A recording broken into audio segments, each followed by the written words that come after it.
You built a content machine and now they wanted to make magic. Most in house teams were designed for speed, scale, and savings, not storytelling, not strategy, not soul. But leadership expectations have shifted. They want bold ideas, they need bold ideas, cultural relevance, creative work that moves the business. So, what happens when a team built for output is suddenly expected to deliver impact? Today's guests, Pete Johnson and Juan Carlos Gutierrez, have lived through that transformation. They've led iconic creative teams at Lego, Nickelodeon, Cartoon Network, and Saatchi.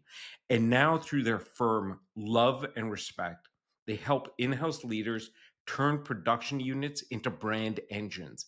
In this episode, we talk about why culture and not process is your strategic lever, how to unlock your team's hidden superpowers and creative disabilities. Yes, creative disabilities. And what CMOs really need from in house teams today, and how conversation, not automation, might be your greatest creative tool. So if you lead an in house team, or if you are that team and you're ready to make your work matter at a different level, this one's for you. Let's get into it. All right. Well, Pete Johnson and Juan Carlos Gutierrez, welcome to the Creative Ops Podcast. So glad that you could both join us today. Well, nice to see you again, Dish. Thank you for having us. Yeah, great to see you. We're excited to be here. Yeah, you both are in upstate New York right now, and today we're going to be talking about creative culture. And the current placeholder title of this episode is it's all about in-house teams. And is it commodity, or are they sort of these powerhouses and sort of these superheroes of creative culture within their organizations? But before we get into that, why don't you each take a minute or two and tell us a little bit about yourselves and your background and what you do?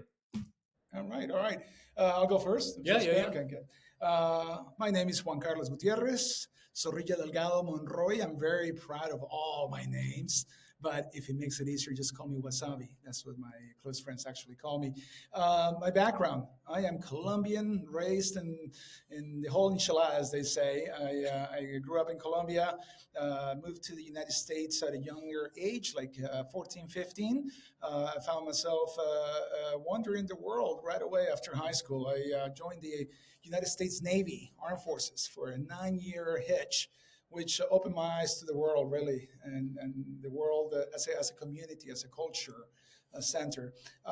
From the Armed Forces, once I realized that it was more of a creative mindset than strict disciplinarian, I found myself at Virginia Commonwealth University pursuing a degree in advertising. And my luck was that Diane Cooktench, a former legend in the business, had just launched the VCU Brand Center.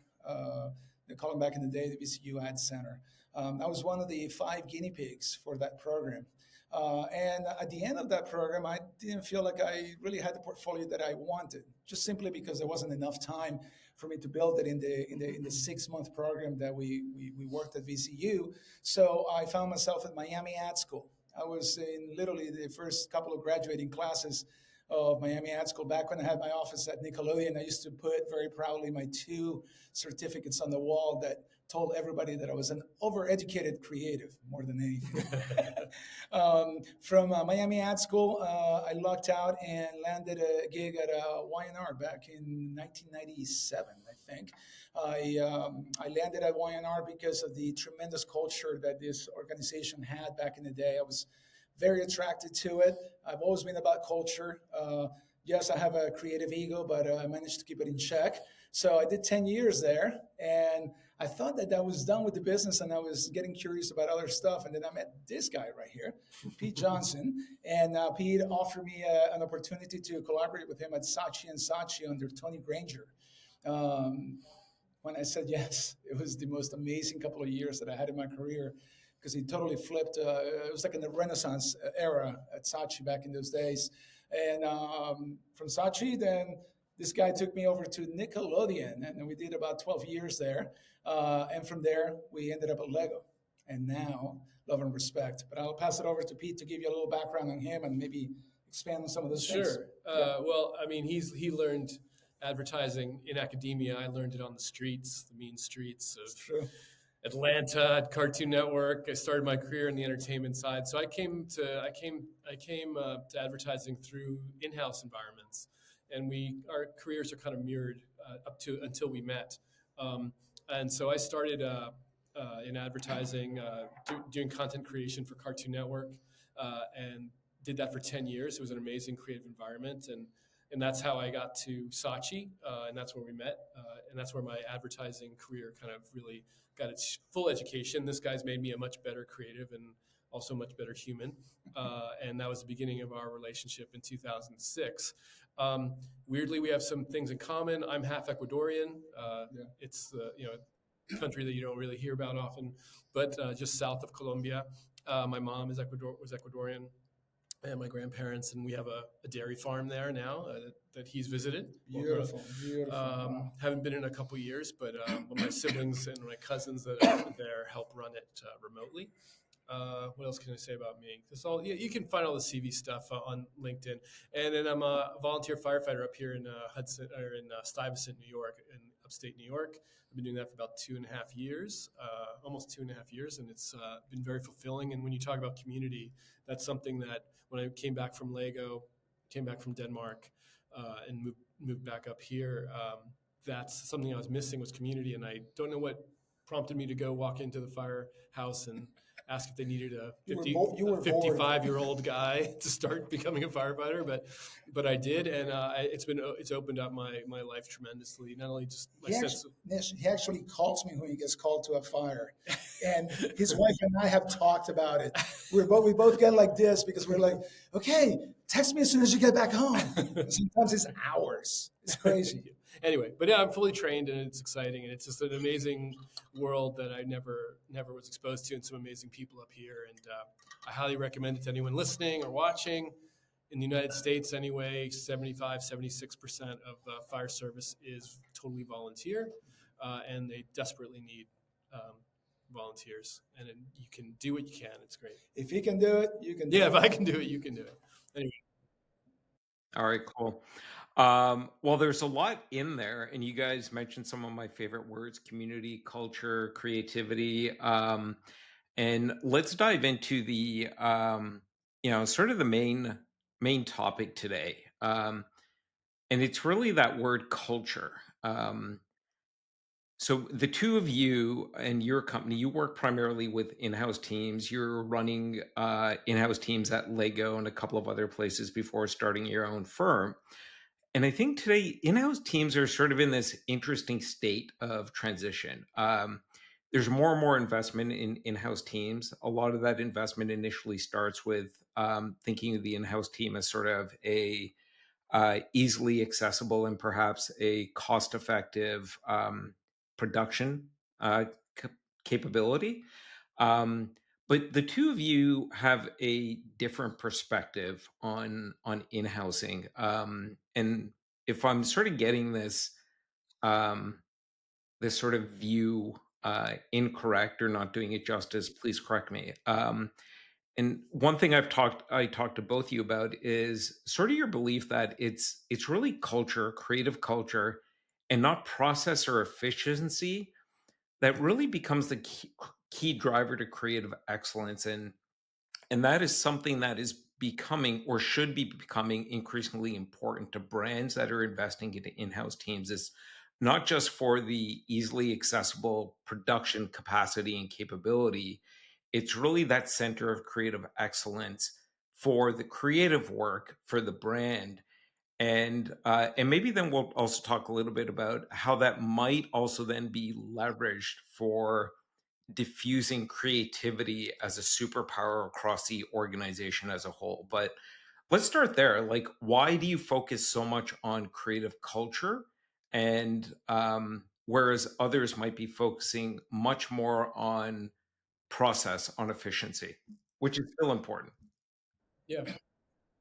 Yeah, I mean, well, I think you did a great job of kind of encapsulating what our philosophy is, and as at our advisory firm, Love and Respect, we lead with culture and lead with values. And again, it comes, and jump in anytime. Of course. Well, like it comes from at least our success at all the places that we've worked. And when we were younger, maybe we didn't realize we were doing it, but we were really leading with culture, trying to create a creative culture that would nourish and inspire a team, to retain that team, to attract new talent to that team, to develop that team. And then almost great work is an end result of those things. Now, we do love process. I mean, creative ops is important, super important. And we've struggled in our careers when we didn't have good processes. I know what I learned, at Cartoon Network, it was kind of a wild west. We were all in our mid 20s and the adults were 30. So like it was a nightmare sometimes, but also amazing. But I often look back at that time saying, if we had just done this one process thing or thought of it differently, we could have reached even greater heights. And I think I really learned process at Saatchi, how accounts are run, how project management is run, how producers can run effectively. And we brought the best practices to Nickelodeon when we started. And you had more experience at Y&R with that. Yeah, for me, it goes back to the Armed Forces training. 9 years, 4 different commands. It gets pounded into you. However, I was that creative, long hair down to here, overalls.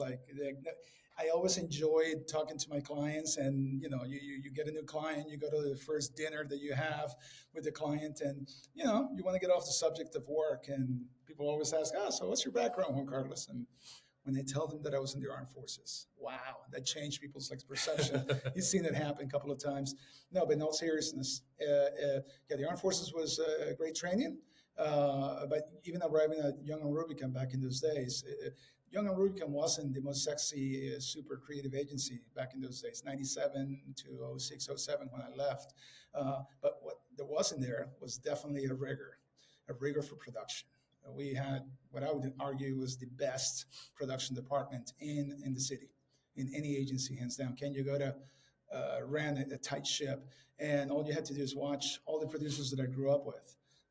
Watch them now. They're all leading great locations, great places. So when we landed at Saatchi, I thought it was a little bit of a Wild West compared to Y&R. Yeah, well, he didn't come from where I came from. But then we went to Nickelodeon, and when 3 creatives are handed down the keys to the Rolls Royce, and you got to really build a business from scratch, Niche, you really start realizing, oh wow, that producer or that project manager I had. Wow, they were really, really good. How did we get that? How many years did it take us to? I know. I mean, we knew quick. I think we knew very fast that our success at Nickelodeon, with this amazing opportunity that we had, rested almost completely on the right creative operations processes, and because there were very little when we were there. So, how do you think about blending creative process with creative mindset? Are those two distinct things, and how do they play with each other? And what I mean by that is, I think there's been such a focus on process over the last 5-10 years, as there's been this growing pursuit of scale and speed. And the incentives were there for scale and speed as marketing has increasingly shifted to digital first. And it's all about serving the platforms, and it's all about immediacy as something is trending. And that's become much more so. And I think what's sort of gotten lost over the last 10 years is that creative mindset, storytelling. Like, what is it that we want the audience, the individual that we're reaching out to through our campaigns, through our creative? What do we want them to feel? What do we hope that they do with respect to our brand, our products, our services? So, how do you, and I do think we're sort of at this interesting time right now where scale and speed is becoming easier and easier and easier. Audiences increasingly are saying, yeah, we're sort of bored and fed up with all this content. It's too much. I was at a conference recently, and somebody on stage said, I didn't fact check it, but she's a very serious person, so I'll take it at face value. She said there was a report that said, it was something like 53% of people said they would rather watch a field of cows than another piece of marketing content. And I think Well, that's me. I would rather watch cows. I think it's very meditative. I'd love to go to your dairy farm one day. Um, but so how do you think about like creative mindset versus creative process? Are they at odds with each other? Are they complementary? Like, how do you think about like blending those two things, especially as you're working with clients and the CMOs that you might be working with are faced with like the funnel and having to push more through that, like today, this week, this quarter, and it's got to show up, but you still need that creative mindset. Otherwise, over time, audiences tune you out. Yeah, I mean, I believe, or we believe. I'll Do speak the for we, me. do the Do we. the we? Well, I think first of all, like you can't ignore what a CMO and a CEO has to deal with every day, every week, every quarter. I think what we're learning as we talk to clients and potential clients is we need to translate a bit the culture first, creative culture idea that we're bringing with love and respect as an advisory firm to these in-house teams and agencies. Um, but into their language. There has to be some kind of ROI. Now, sometimes that ROI is not going to be right away, because I think what we've determined with what we've in our writing about what we want to do and what we're doing, it takes time and it's not for everyone. Um, I when you say creative process and creative mindset, I feel like this is the way it hit me was creative mindset. If you're in a creative organization, let's start there. But I think it you need to have a creative mindset in anything, in any business. But if we're thinking of a brand with an in-house team, the CMO has to have a creative mindset on how he or she wants to use that in-house team. Now it might be for efficiency and cost effectiveness because that's what she needs. But I think it's up to the head of that in-house team or maybe the CEO or maybe another CMO with a different point of view showing what the long-term value or of of building the brand or having that creative mindset in everything you do. So not only do you lean into them, basically they're creative problem solvers. I think I've always thought when you're on the brand side, it's the greatest strength and greatest weakness sometimes for an in-house team because you can actually affect product or service that you're doing, but you have to build those relationships. And you're not going to be the ECD. Oh, Juan Carlos is great. He's the ECD of the in-house team. No, he's a problem solver that we need in this room for this business problem. Is the way I would look at it. I don't Yeah. know if I did answer the creative process question, but anyway. I've got a thought on that, Nish. But you seem to want to say something, Nish. Go ahead. No, no, go ahead, and then I'll jump in. Okay. What I heard is really like producer's process and creative aura, right?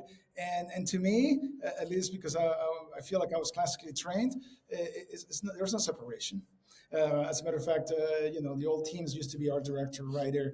Then the creative technologists came into play, and they used to build those three-person teams. And if you sold the concept or whatever, you got engaged with a digital producer or a video producer or a film producer, right? At YNR, that film producer when they came online, he or she was part of the team. It wasn't like they were helping you do your vision; they were part of it. We had discussions all together. So coming out of that team, I always felt like my producer needed to be as tight to me as my physical writing partner or somebody. So at least in the teams that we've been part of, we really played that analogy that Pete just talked about. We're all creative problem solvers, and the answer can come from anybody in the team, and therefore the responsibility of delivery has to be equal.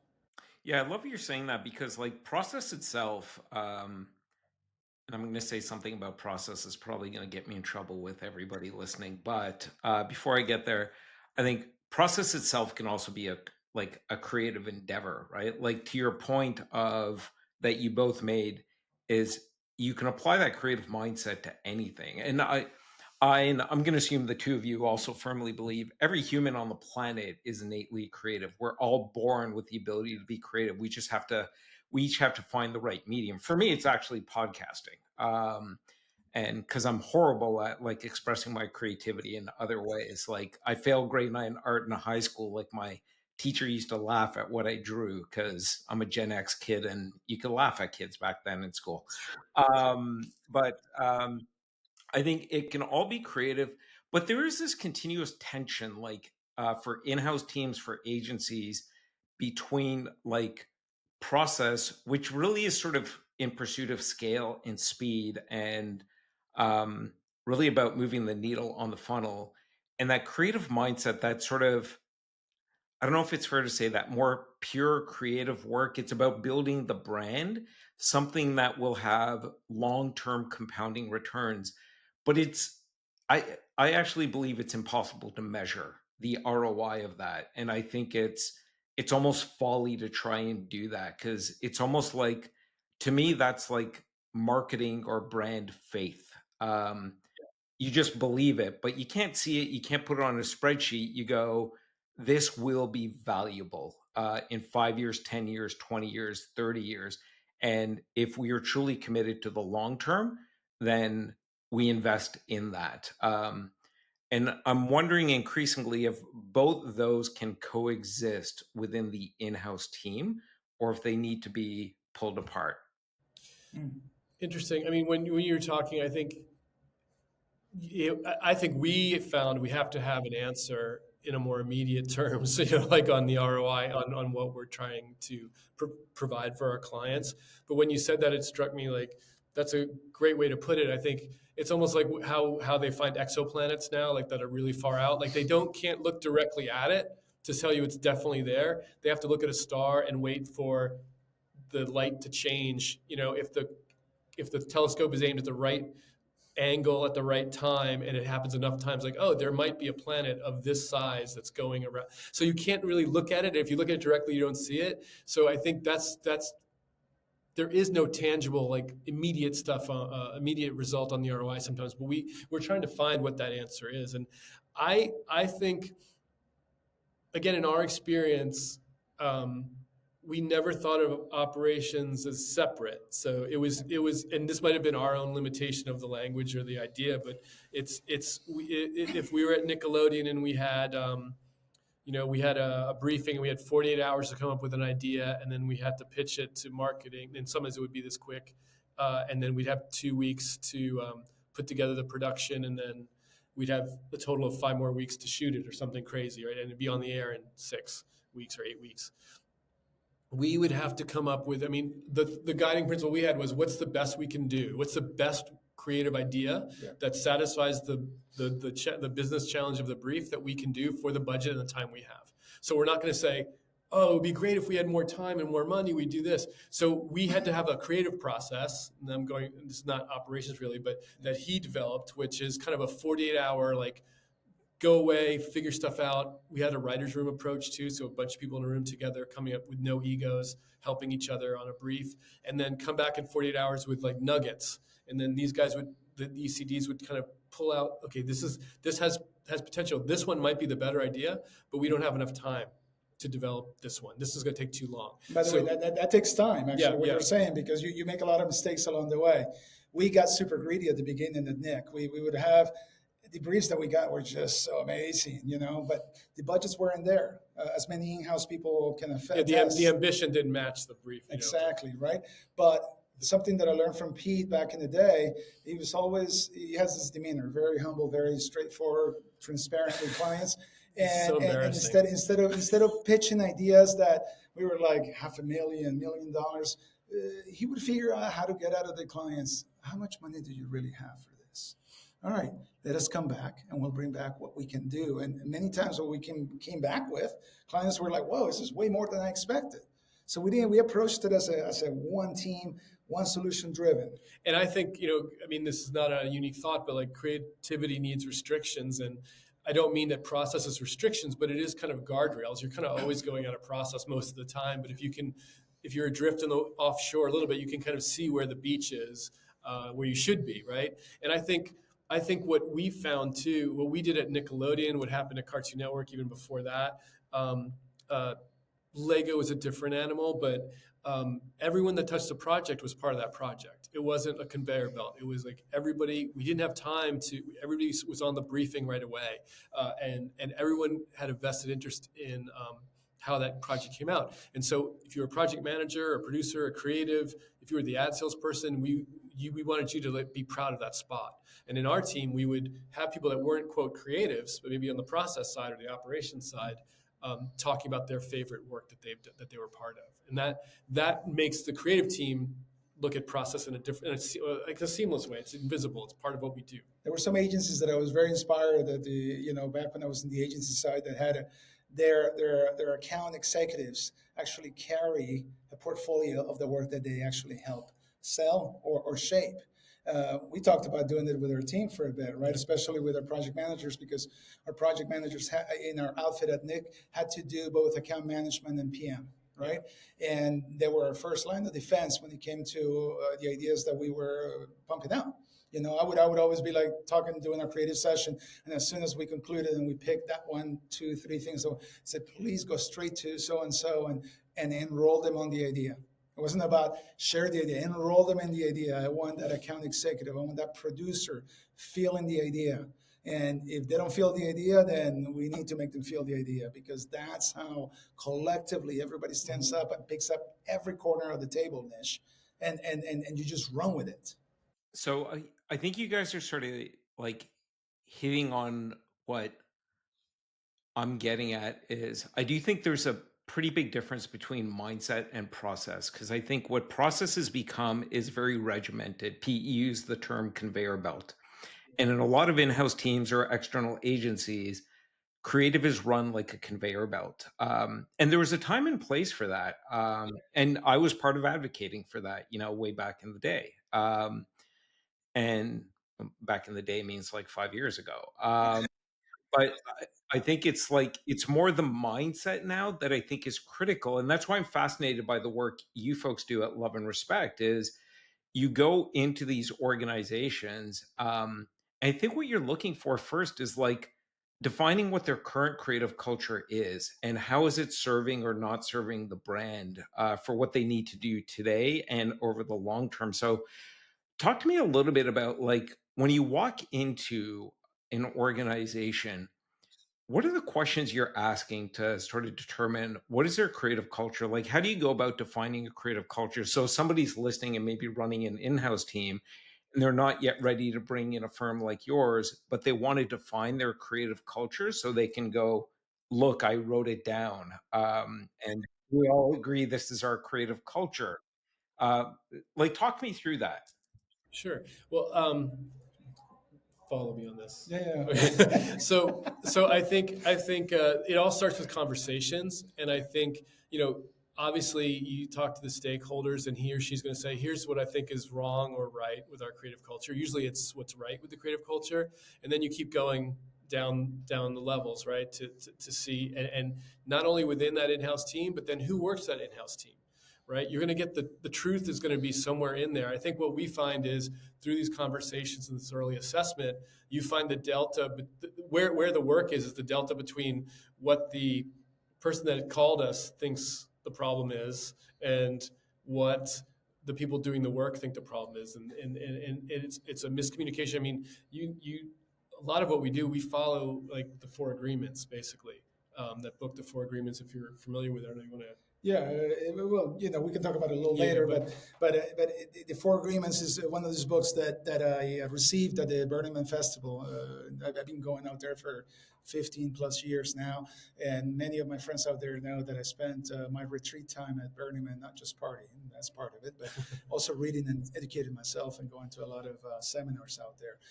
Someone way back in the day gifted me the 4 Agreements, and one of the big tenets of the 4 Agreements is this.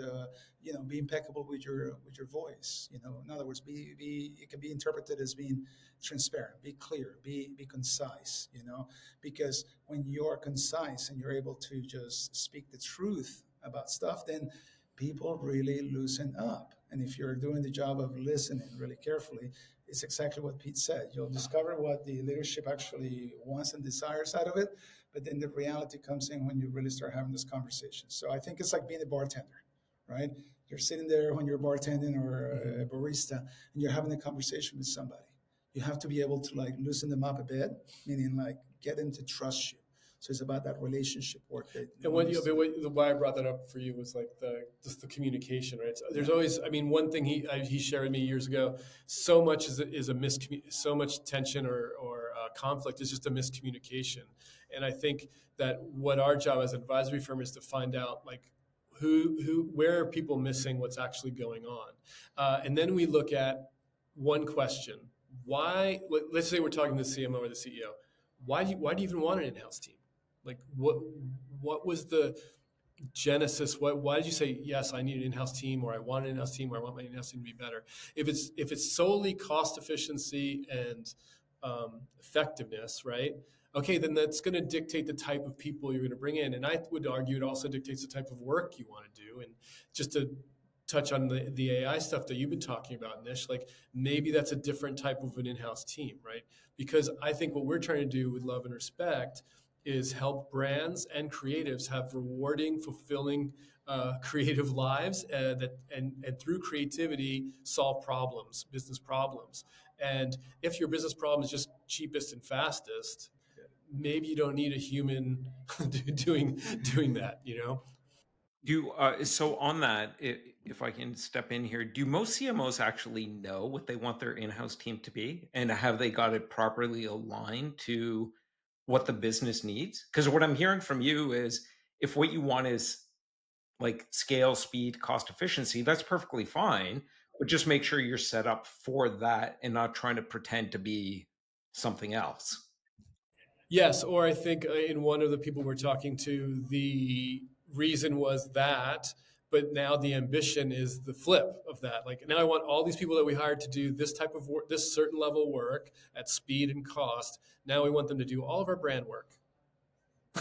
You know? Okay. Right. So we want our team to turn into unicorns. Yeah, exactly. Or to, and it's just so it could be, it's unfair because that's not who you hired. That's not why they're here. Could they, some of them maybe develop into that? Yes, but that's going to take some time. I applaud the ambition. I mean, we've posted a few times this kind of theme on LinkedIn. It's like, the commitment to just speaking with in-house teams, your commitment to your ambition, or your ambition should show in your commitment to your team, if that makes sense. Like you're going to invest in your team, you're going to take some time, you're going to look at your processes. I mean, all of that can be cause friction, right, and take time. And a lot of CMOs and CEOs don't have that time. That's why one of the things that we implement, we've been talking about interviewing people and talking to people, but we productize that entire thing into a product that we call the clarity study, which seeks the truth. And it's about, sometimes the CMO really believes that this is the way to solve the problems, create an in-house agency. As we know, CMOs last a year and a half, 2 years on average. So that champion of that idea sometimes departs, and you find all the other agency leaders having to prove themselves or prove the model to it. So our take on the clarity study is trying to get all the parties that have a stake at the table to really put their cards on the table. If the CEO wants the in-house agency because of ABC reasons, does the CMO understand that? And does the person who's implementing the team really on board? Is there the right budget? Is there right reason to do it? Whether it's tactical work or like one of our clients wants to go full tilt with, a full formation of a team. That allows us as practitioners to be able to look at that and allow the entire team. And I consider my clients the team, right? Yeah. Everybody on the same room, on the same page, and that allows us to move forward. And I would just add, like, it's the interviews are, some depending on the person, right? There's introverts, there's extroverts, there's people that don't want to talk to consultants, there's people that don't want to talk to us. But it's trying to get stories out of them, right? To have a conversation. And it's sometimes, like, Nish, you're a podcaster, like some stuff that's in between the lines is where the truth lies, right? And that's what's exciting for us to work through. Yeah, it's one thing I've been talking to a lot of companies about recently is, and I promise the both of you and our listeners, I'm not going to go on the AI tangent today. And But it seems like the real work is the conversation. Um, and it always has been, but I think especially now, the conversation is the work. And sounds like what you do to sort of get to that in-house agency truth is a whole bunch of conversations with the executives, the CMO, the CEO, perhaps the CFO. Like, what do you want your in-house agency to be and why? And then conversations that sort of surface stories from the people in the trenches doing the work, the ECD, the project managers, the resource managers, the graphic designers, whoever else, and understanding like through their stories, what is their lived truth? And then surfacing back to everyone, well, here's the truth and the stories that these folks are living, but others are living and believing in a different truth. And what that then creates, I assume, is now we can see the gap. Because the gap is always different truths, different beliefs. And then I guess you're left with the work of how do we bridge that gap? What do we actually want to be? What is the story we actually want to live day to day as an in-house agency? No, that's well said, and also this is without judgment, right? Like we're just trying to gather the information, and it might be they are fine with it the way it is, right? Which it's not what we want to do as humans, but that's what we think, and why we called the company Love and Respect, and why we live that as much as we can. Obviously, we're human, so it doesn't happen all the time, but we want almost to be self-selecting when someone that calls us right away, like they're intrigued by love and respect, or they want to see if we really are walking the talk. And I think as we were writing about what we wanted this company to be, this advisory firm to be, and we examined our personal lives and our professional lives, that those are the two big words, and then our core values of empathy, trust, and joy, of what rose to the top, and we're trying to share that with as many people as we can. Nesh, respect is about no judgment. Yeah. Respect allows you to walk into a room, take your hat off, introduce yourself, shake that hand, and get down to a conversation where somebody feels comfortable with the idea of really sharing pain points and things that are intimate to them, right? I'm not the best whisperer of that, but I have driven my life that way, trying to really unearth that underlayer, because that's where you can really help and impact.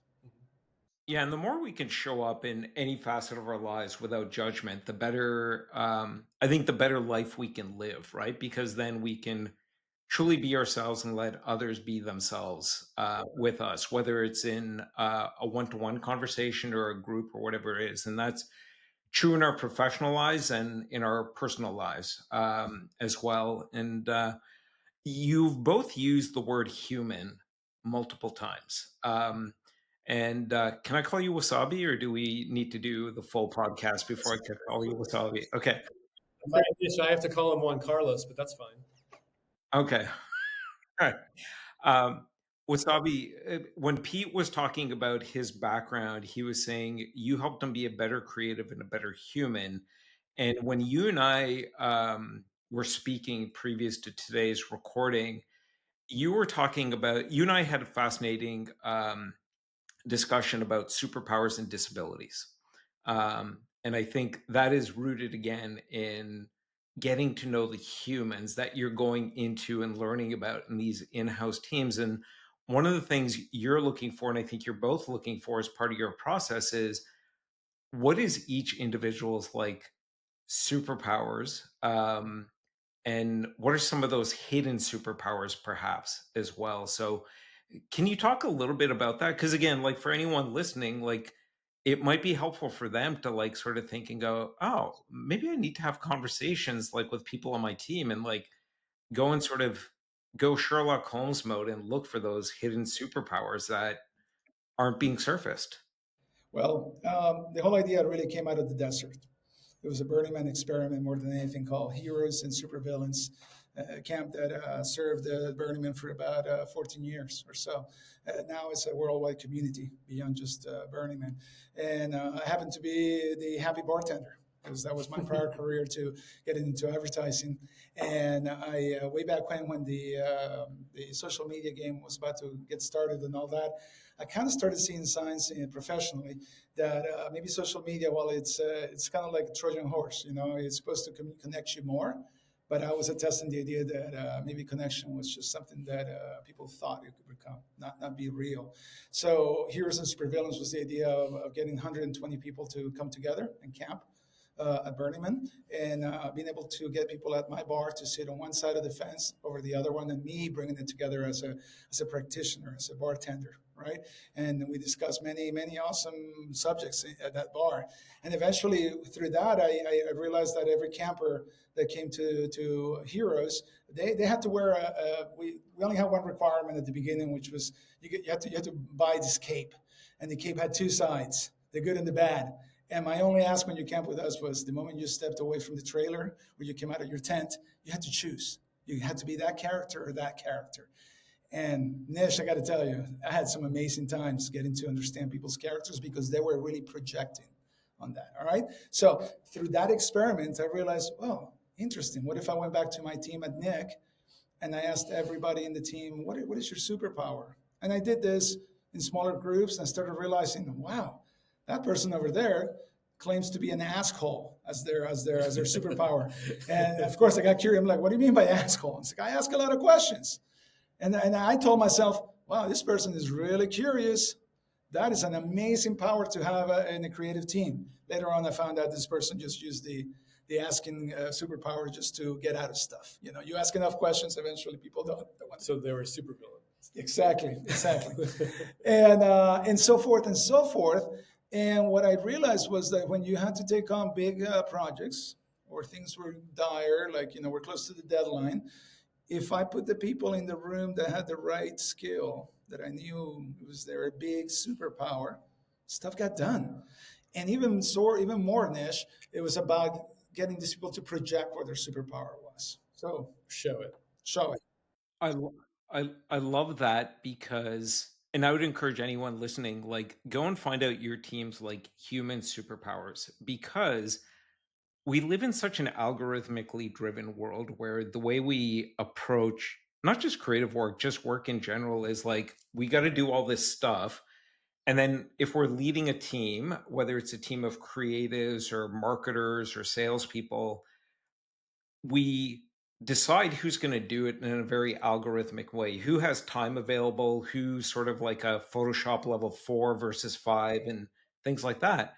But if you actually understand the human, the whole human, and what their superpowers are, or maybe like, what their supervillain capabilities are, which sometimes are also an asset in the right context, um, then I think leaders are in a better position to put people into their zone of genius or zone of superpowers or supervillainry, and serve the project, the brand, the opportunity, the challenge as well as possible.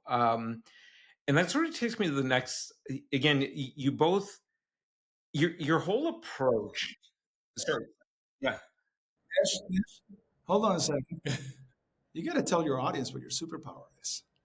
My superpower is my disability. And thanks for asking. You and I talked about that, right? Like, you believe everyone has a superpower, and I also believe that, and I believe everyone has a disability. Because if anyone's met me in person, they know I have a physical disability. I have braces on my legs. I walk with a cane. And over time, it's become my superpower, actually, because it's allowed me to know myself better than I would have. It's allowed me to challenge myself and become the person I am today. And I think we all have disabilities. If we just sort of step back and think about it. And I learned everyone has a disability because one year I was in Uganda and I just felt more disabled because the sidewalks were messed up. And it made me realize, like, circumstances determine superpowers and disabilities. Because if somebody said, Nish, you got to walk up this hill, I'd be pretty disabled in that moment. But if somebody said, Nish, you got to get up on stage with 2 minutes notice and deliver a speech to an audience of 2,000 people on a topic you weren't prepped for, I I am Batman, and I love that, and I'm gonna do it, and I'm gonna thrive. And others, that would be kryptonite to them. So, um, and yeah, so I think it's important to know the superpowers and even the disabilities for everyone on your team. So you as the leader of that in-house agency can put them in a position to thrive. And that's sort of like, again, you both talk about like the human element, the humanity of it. And one of the things I wanted to ask you both about is we live in this time of like creative automation, algorithmic campaigns, and things like that. Um, and I wonder if we need to be thinking about like bringing the humanity back to the creative process. One idea I've sort of been toying with lately is the machine creative versus the whole human creative. And by machine, I don't mean like AI or anything like that. I think a lot of the creative work that people do today is very like rote work, like step by step by step. And I think the machines are going to be better at doing that. And when I say whole human, it's about, again, it goes back to like superpowers. It's bringing your emotion, your intuition, your judgment, your taste, your lived experience, and things like that. It's the whole human, because I think humans are weird and irrational and aspirational. So how does that sort of like, does that, or how does that sort of come into the way you think about like creative culture and the way you're helping these in-house teams sort of shape and mold the path ahead?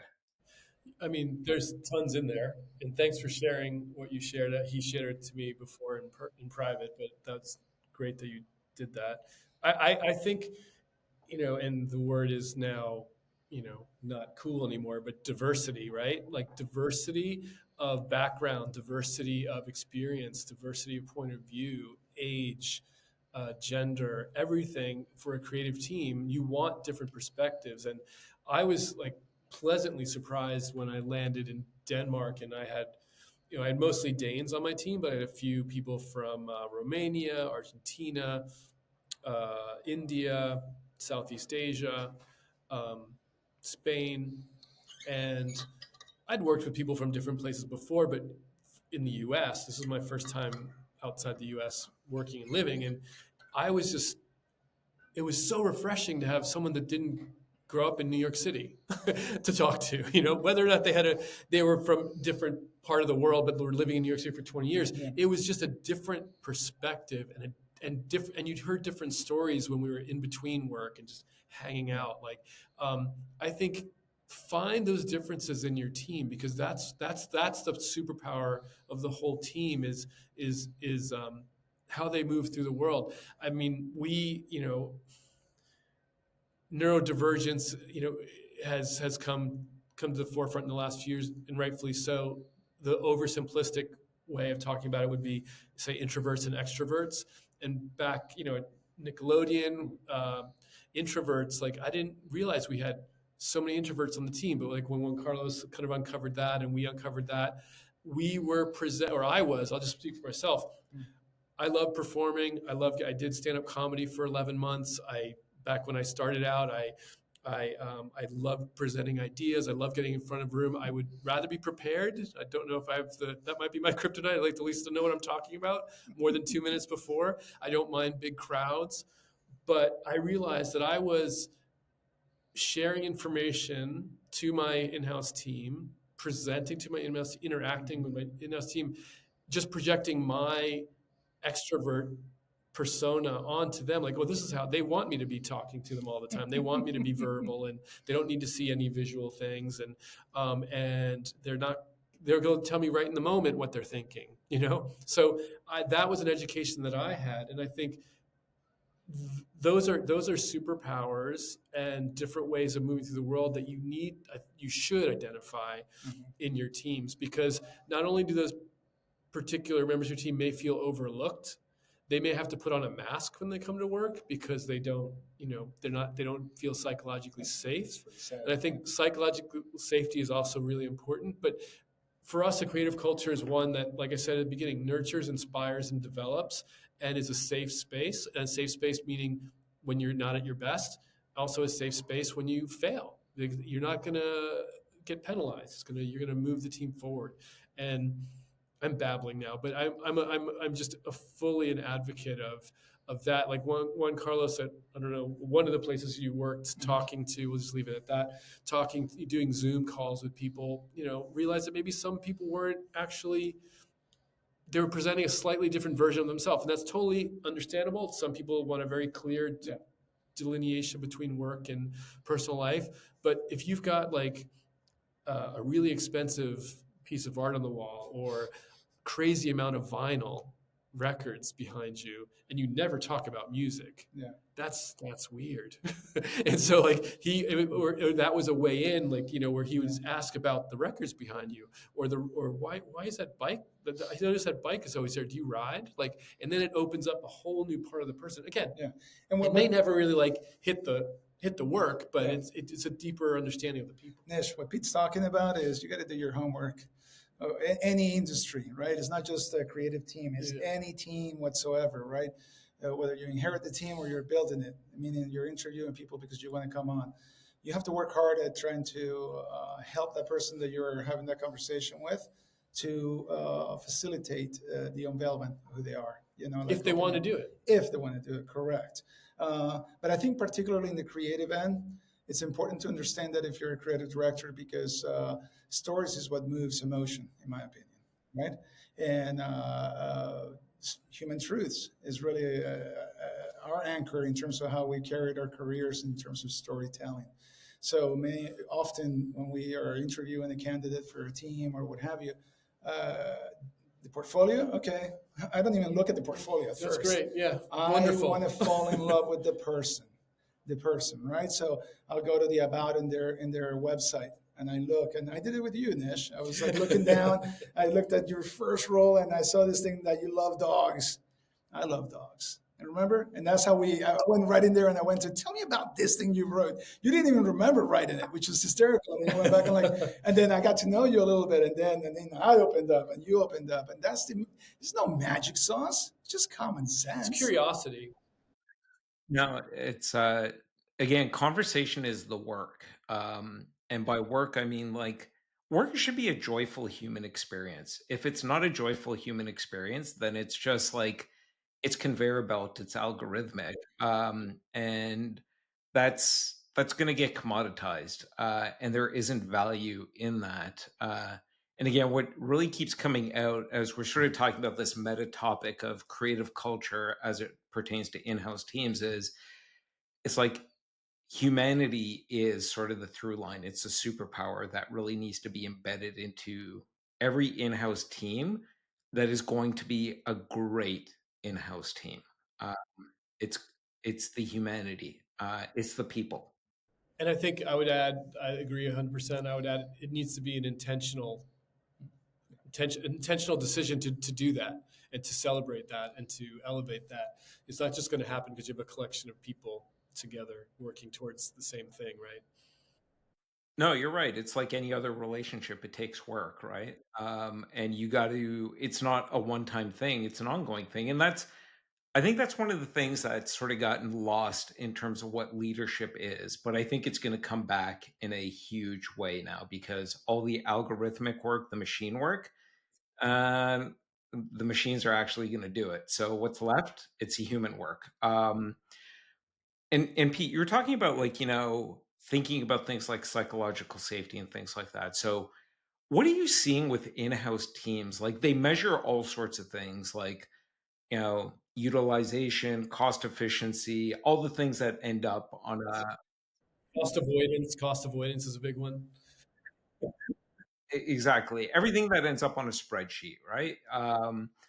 And increasingly like trying to tie what the in-house team is doing to the marketing funnel or even to the sales funnel.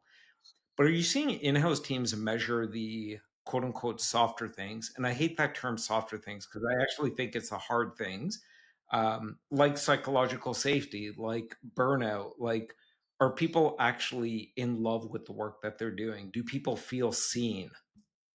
Mm-hmm. I mean, we haven't. I couldn't say we've seen that. The closest that we've seen with a brand is is Lego. And so Lego measures everything because they have to, right? Just in general, their manufacturing ethos or mindset, because even though it's a creative company beloved by the world, it has to have tolerances down to I don't know what microns, billions of times a year, right? Um, they're I guess the MPS the pulse Yeah, study pulse study. that it's a pulse not only down but up. So as leaders, when we were there, and all leaders get kind of a happiness index from their team and get evaluated on a regular basis. Um, It can be hard for it's people. it could be it's very it's not it's almost like it's like a mini 360 that just keeps coming at you, right? And but I think I that works for Lego. That works for the Lego culture. I think it works for the Danish culture, which is Yeah. intertwined with the Lego culture. Thinking of the U.S., I don't know if that's the right way to go, but Can I just keep it simple? Measure how long people stay in the damn that's a office. great idea. Yeah, Right? We were doing 7.5 years before anybody left it. That's a great average, right? When the industry, the creative industry, this is before COVID, obviously, creatives were jumping every 1.5 years. Think about that, Nish. If your creative team, half of it jumps out into another agency, another client, maybe a competitor, like what are you really getting done every year and a half? Where So where were you where it was 7.5 years? we were at Nickelodeon. When we built the in-house team at Nickelodeon, people were staying for 7.5 years on 7.5 average. years. Lego. If you stayed, We can't take credit for Lego because no, that's we just can't. No, the no. power of that brand. But yeah. I remember clearly, like my old partner said this to me. It's like, dude, you know that people stick around here 2.5 years or 2.25, they're likely to stay 13.5 years. That's massive. That's a whole other conversation. But like, there's a wall now. It's a digital wall in the new building at Lego headquarters where every day you'll see people having their 35th anniversary, their 45th anniversary at Lego. Because that's I think that's a unique story though because it's so embedded in the culture there. But But we did. We yeah, but we accepted in it our very organically. small way we did. But and again, like when people left us, they left to become ECDs or group creative directors somewhere at in-house agencies or external agencies or starting their own companies. Way back when I was in my mid-20s at Cartoon Network, one of the things we talked about when I became a manager was I don't care how long you stay. You can stay here and get fat and happy as long as you're doing great work and you're always like improving and learning. I just want to know when you leave, you're going to something even cooler, right? And people would stay at Cartoon a long time, but they would always leave for something interesting or different or another ambition that they had, and that's I think that kind of legacy, whether the legacy is the group that you create, the in-house team lives on after those leaders leave, or think of that as like a dandelion blown in the wind, like that the culture you created, the in-house team, those people are going to leave and start their own in-house teams or start their own companies. Well, I do think every in-house agency, whether they're in Denmark, the United States, Canada, where I am, or anywhere else in the world, should start monitoring this. I'm sure their HR departments do, but for different reasons. And the reason is because we are increasingly living in a world where it's so much easier to copy each other that what we really need is, I think every time somebody leaves, especially on the creative team, really any team, but we're talking about in-house agencies, when somebody leaves, what they're taking with them is storytelling and creative institutional knowledge. Um, and it's taking some bricks out. And what that does is that knowledge maybe could be replaced over time, but now you've got a time lag. Sometimes it can't be replaced. Um, and every organization is like one of those Jenga towers, right? Um, and sure, sometimes you could pull a piece out and the tower is still left standing. Maybe it's going to wobble a bit, but eventually, if enough pieces go, you don't even realize it, but the tower is sort of collapsed. And you're still doing stuff, you're still getting stuff out the door, but there's probably something long term that's related to what we're talking about at the start, like that brand value and the long term value of that sort of gets eroded. Yeah, I mean, like you said with the Jenga analogy, there's you never know how that one person, not only the institutional knowledge, but what that one person was doing intangibly Yeah. to the relationships in the team or on a or on a or on a project. This is, I'll do a quick tangent. Way back when I'm a Star Wars fan. Is it May 4th yet? No, no. Really? But yeah, but no, but when heard this a long time ago, when they were developing Yoda, the Yoda character, like for the CG for the prequels, um, the whoever, it wasn't necessarily George Lucas, but somebody was looking at, like, there's something off about him. Like they decided to do the CG thing for a lot of the special effects shots, but there was something off from the when they had the puppet or the practical to the CG version, and finally someone determined the CG version, when it was standing still, the ears didn't wiggle, and the ears always wiggled on the puppet because they were always moving the puppet, and when they'd stop, they'd wiggle like a little bit, like half a frame or 2 frames. When that was determined, like, oh, they, like, that imperfection, that little thing that seems like you were correcting something, was actually, for these people, was for these designers, was what was actually a core visual cue for this is the real character. Maybe that was a stupid thing to say, but anyway, but that's what popped into my head when you said that.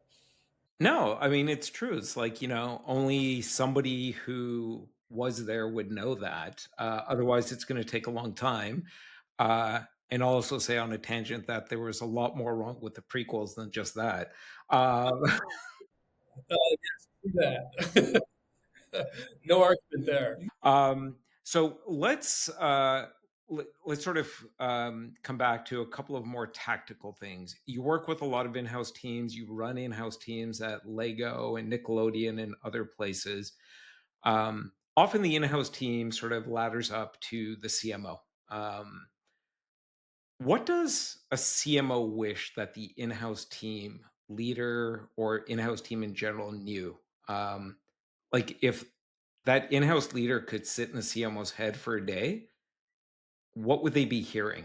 So you want, what's the concern of a CMO that an in-house leader should? Yeah. Like, what does a CMO wish the in-house leader better understood? I think it's what you said earlier. It's what they're up against as far as the numbers go, right? Sales, the business side of the business, and then how does that in-house leader translate what they can do to business results, right? And I would say short term and long term. Like you said, I think you can't ignore the long term, and it's not going to be something that will show up right away. But I think, in my mind right now, my example, I'm the stereotype I'm giving of the in-house person is someone that just wants to do great work, capital GW, and that's what's important, not necessarily if it moves the business or not. So that's an extreme example, but I think what we're learning with the advisory firm is, as we talk about culture first, like, we have to have that business language and that business kind of translation. I think that's something. But I would also make it, not to talk out of both sides of my mouth, it would go both ways, because I think when we talk about human truths and psychological safety, I think not enough executives and people outside the traditional, like, creative team, right, understand that whether it's a banner ad or a feature film, that creative team or that creative person is putting some of themselves out there, and they also don't have one gear. Yeah. Like we've been told, and won't say where, when I challenged a brief, a VP of marketing once said to me, "Pete, this is not a big deal. Don't get too creative with it. Just get it out the door." Crazy, yeah. So that's just one person, but I think I'm trying to be clear. There is the commoditization, if that's right, the automation, all that. Even before that, we've been fighting that kind of stereotype as when we were doing creative 100%, and now we're not. But creatives are sometimes seen like, oh, they're just they'll put on a green visor and sharpen their pencil with a blank piece of paper and, like, write that script, 30 seconds, fade in, blah, blah, blah, blah, and then they're done, right? When the reality is, I'm taking a shower, I'm walking my dog, I'm talking to a friend, I'm having a beer, and then all of a sudden, boom, the idea hits me. I think people that don't necessarily go through the world that way gets very scared by that, or don't really understand that that's a discipline as well. That's something that I've been going to art museums, I've been reading books, and I've been feeding my creative part of my brain so that I'm open to whether it's the universe, the muse, my inner operating system, solving your problem with a creative solution. I think there's a translation that needs to happen between both sides. I think this is one of the tensions that doesn't get talked about nearly enough. And I think I'll probably publish something on LinkedIn next week about this, which will probably already have happened by the time this episode drops. But is I don't know if the CMO and the in-house agency can coexist. And the reason is this. Pete, as you mentioned, most CMOs, and we've all seen the studies and reports, have a 18-month shelf life because they've increasingly become um, algorithmic in terms of their mandate and what they're supposed to deliver. It's really all about the short-term marketing funnel. And lately, people on LinkedIn have sort of been bemoaning, like, oh, other people like from like say like from revenue or even engineering are coming into CMO roles because the CMO role has really become about execution, about like building a go to market machine. So I actually believe that marketing operations leaders will, and this is a prediction, and we all know what predictions are worth. Marketing operations leaders will eventually graduate into becoming the new CMOs. Um, and I actually think great in-house agencies led by human first creative leaders will transition into being first chief creative officers. And then I actually think they might end up becoming the new supply for CEOs. Because I think every organization is going to have, coming back to like creative mindset and creative culture, every organization is going to have to be a creative machine. And because innovation and being a perpetual innovation engine isn't going to be a nice to have, it's going to be a must to survive and thrive in the world that is unfolding.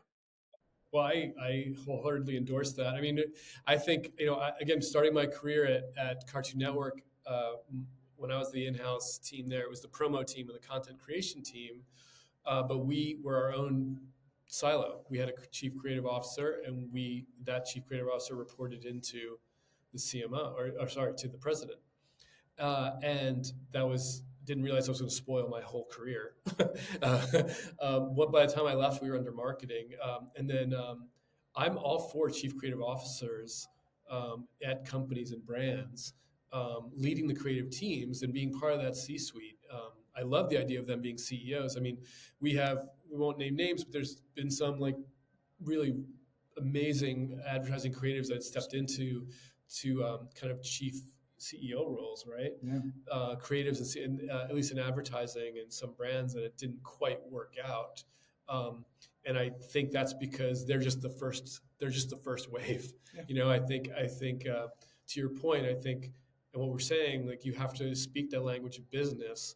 But I think again, having grown up professionally in entertainment companies, the fact that every company doesn't have a chief creative officer That's crazy. has always boggled my mind. But so I wholeheartedly endorse what you're saying about that. That'd be fantastic. It would be. Yeah, and so we'll see how it all plays out. But I do think there's a disconnect right now between what most CMOs are on the line for and the potential of in-house agencies to be creative engines for the organization as a whole. Mm-hmm. Should be the biggest asset, Nish. Yeah. I mean, why is it that it's not looked at that? I mean, it's changing, and that's why love and respect exists. Yeah, but I think part of part of it. I mean, you started it down the path, and maybe it's from a LinkedIn post, but it's this always on idea that like I can always go. It's short, and you always say it's short order cook. Yeah. Like just give me my bagel, just give me my grilled cheese, like, and don't cut the crust, don't put fancy cheese in it. I just need a grilled cheese sandwich, even though you've got an amazing artist behind the grill, right? So I think that unfortunately is the reality of a lot of places. And just going back to the cost avoidance, there's some places that tout some heads of in-house agency that they're like, look at the cost avoidance we've done this quarter, #1 in cost avoidance. Like that is not something just personally. It's Yeah. not going to get me out of bed to make anything for you, But, right? but, As a creative person, not as but if it's the first step towards the grander vision Yeah. of making it, then it's okay. Because I mean, it's people have to crawl before they start running. Yeah, Niche, it's true. right? You're right. You're right. So, but it makes us. It just hurts our creative soul to hear that. Because it's like you can see it when they, in earnest, they get up in front of a conference and they're touting to, as loud as they can how proud they are of that. And I go, I don't think they get inundated with CVs after that. Yeah, and I do think we are on the cusp of going. Well, I think both going back and going forward to the time of like great storytelling, great creative. Because doing sort of the commoditized creative, the transactional creative, that's still going to be there. And I think we're going to continue to scale and scale and scale it. Even if the studies say people prefer to look at a field of cows versus advertising content. Um, yeah, I do think we are going back, and I think if David Ogilvy were alive today, he'd just be sitting back and going like, "Yeah, I'm going to get back in the driver's seat soon enough." Um, yeah, I think we're going back to that, and it'll be interesting to see what happens with in-house teams and where they sit. I do think for in-house leaders, and others have been talking about this as well, like Ivan Pauls from What Three Words, Emma Sexton, that I know you guys are familiar with, from the community she runs, and she's a big proponent of like in-house teams aren't just there for the production work; they're there for that like that creative mindset that sort of becomes embedded across the whole org chart. Because again, we live in a world where it's so much easier to copy each other, and we've been doing that increasingly over the last 10, 15 years. Now everyone's going to be doing it like with greater ease. Creativity is going to be one of the few things that allow us to keep surviving and thriving. And we all need to be doing it. And I think in-house agencies could be, the engine for that. We believe it. We do. That's why we created Love and Respect to service and work with that industry, the community. Yeah, but ultimately, really to bring change to an industry that's perhaps lost its way. We think that from the inside out is actually the way to revolutionize the industry and to bring it back to, what I enjoyed when I first got in here. So, on that note, final thoughts from each of you in terms of, what makes a great creative team irreplaceable? Like, what makes them superheroes in their organization? Problem solving, always coming in with that attitude and being optimistic and open minded that there could be a solution. I'm a huge proponent of manifestation in that sense. We posted this the other day on LinkedIn that there should be some buzz and electricity around the creative team. Like when you go to where they sit or when they're in a room or on a Zoom call, like if they're presenting to you, you should be excited. It should be the best part of your day. And it should be the best part of their day. It's a performance, right? And taking the problem solving thing out of it, just sharing ideas and trying to move people in your organization first to see if it's actually an idea that's going to work. I think those are a certain type of person, and they all are different, right? Introverts, extroverts, all that stuff. But there's a spark in them that you should look for when you're building your team and encourage. So I lied. We're not going to end on that because I have a question. What have you seen, or what have you folks done? Places like Lego, Nick, or maybe seen other in-house teams that you're working with. What do they do to sort of like bring that creative energy? It's not like they're not walking in with some wearing some weird outfit or something or some garish shoes, but like what is like like what are some rituals you've seen that sort of create that container for, hey man, let's just be kids again and share ideas and riff off each other and just like play make believe and let our imaginations flow? Because I think imagination is one of those things we don't talk nearly enough about. Like I think there's an imagination gap for most organizations. And I think the in-house teams, creative teams in general, could again like bring that back. But what are some of the rituals you've seen? Well, I mean, I would say I'll start with you say some stuff we've done, but I would say the first thing, you have to have a creative vision and creative leadership that actually believes it and preaches it and shares it and helps build it with the team. You're going to follow ideas, you're going to follow people, and if that is what you're bringing to your in-house team, and they can help build that culture, and they know that you're going to fight the fight for them, you're going to clear the road for them when they need for creatively, you're going to also inspire them. Like, I think about the great leaders I've worked for, right, that created an environment for me to be my best creative self and best person.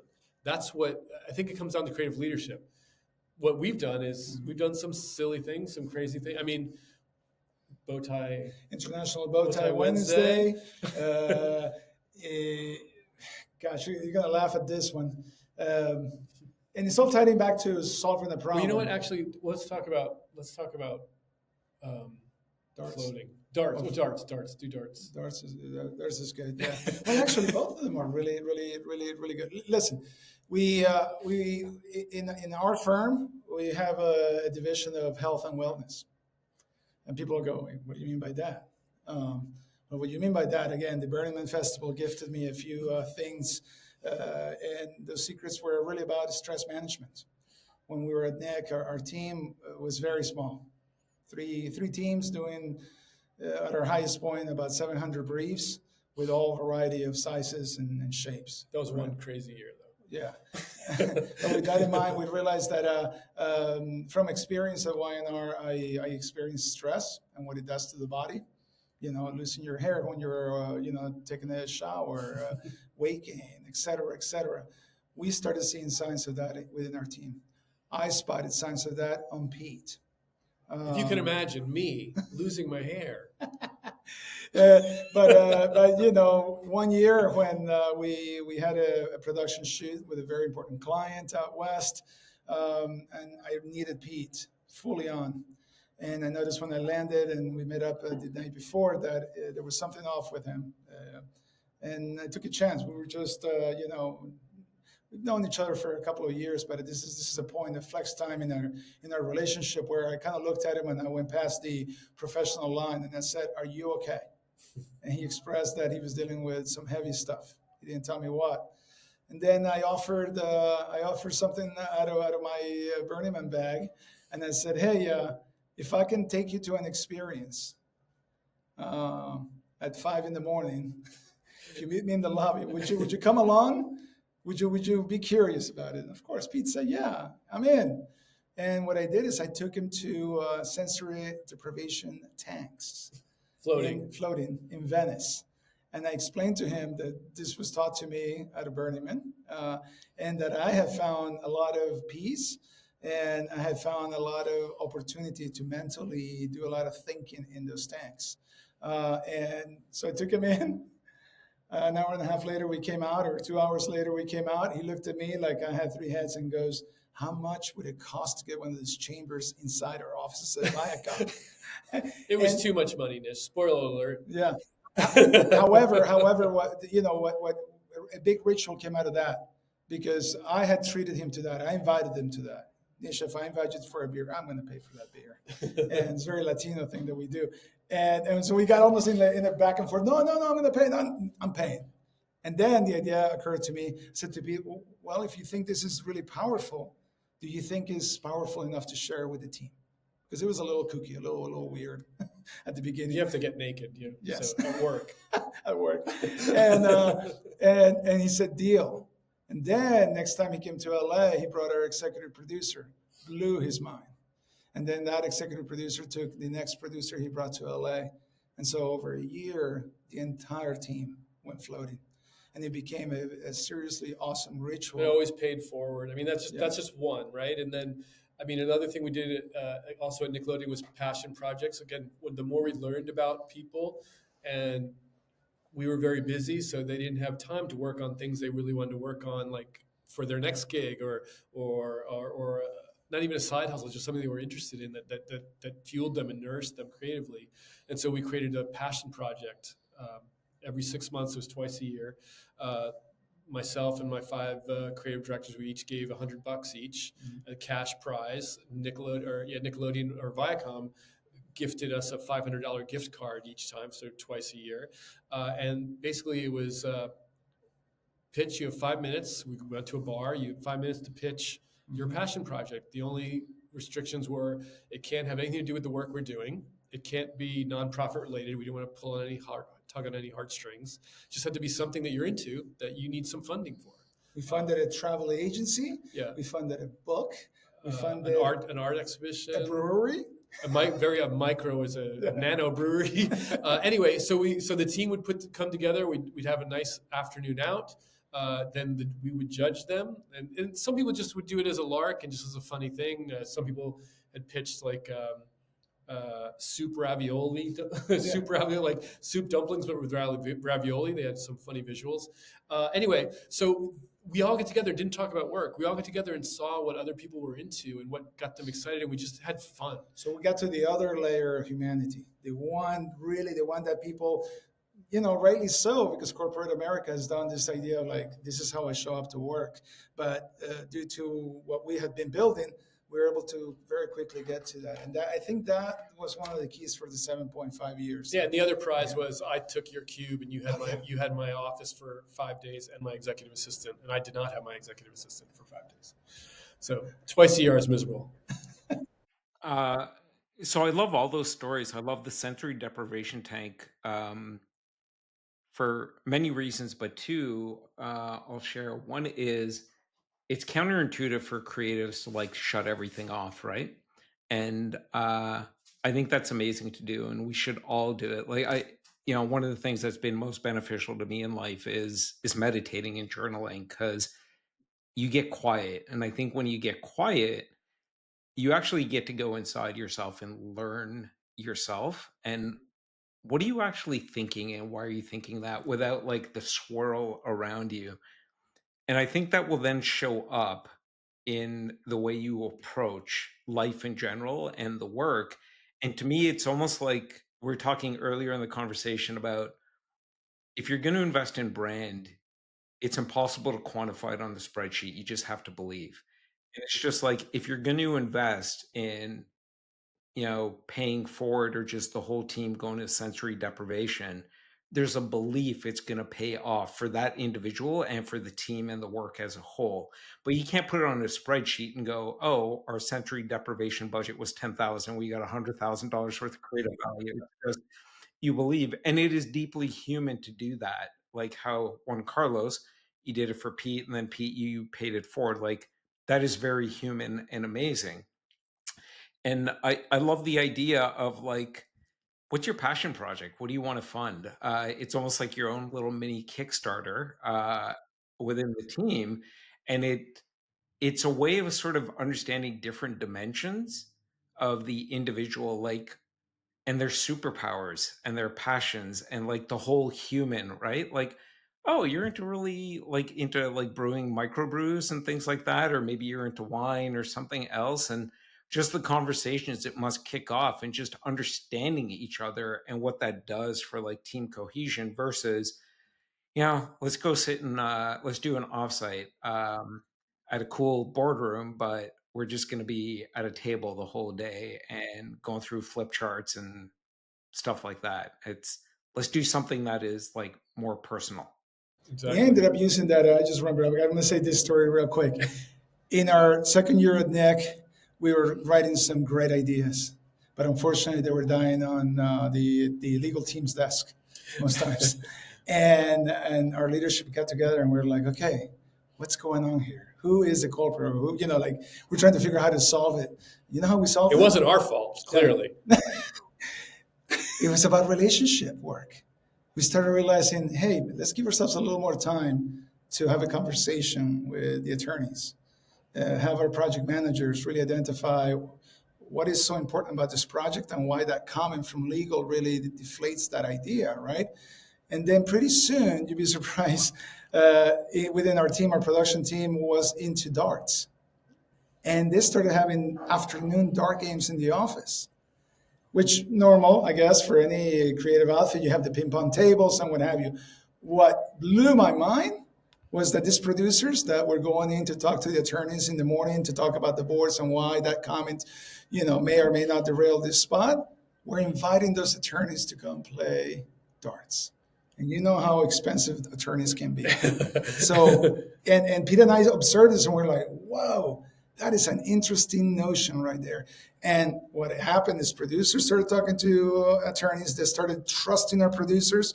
Okay, keep in mind that comment when you film that. Make sure the actor doesn't do. And there were promises made. Yeah, we related to each other as humans and not as our roles and our responsibilities. Well, that's a great story to wrap up on because it once again sort of highlights one of the through lines from this amazing conversation. One is conversation is the work. All work is human work.